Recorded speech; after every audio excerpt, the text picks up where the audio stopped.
I made this new Airsoft gun.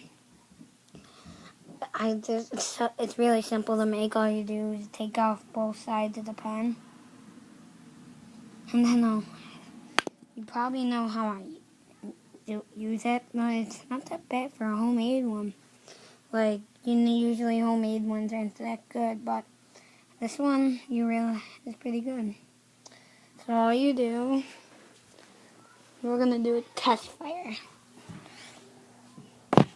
Let me go get my BBs here.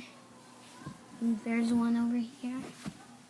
I'll be right back. I'm gonna get the BB.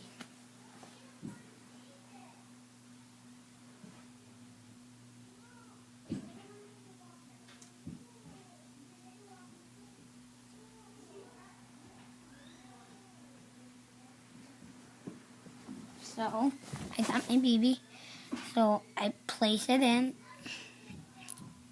You can see the BB. And then,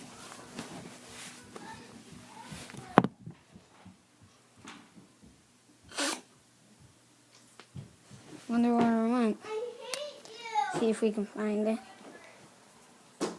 Well, sometimes it doesn't go that far. And you have to use your mouth really. You have to blow really hard. Well, probably, I don't think it went that far because it might have went somewhere, but we didn't see it. And that's my new airsoft gun I invented.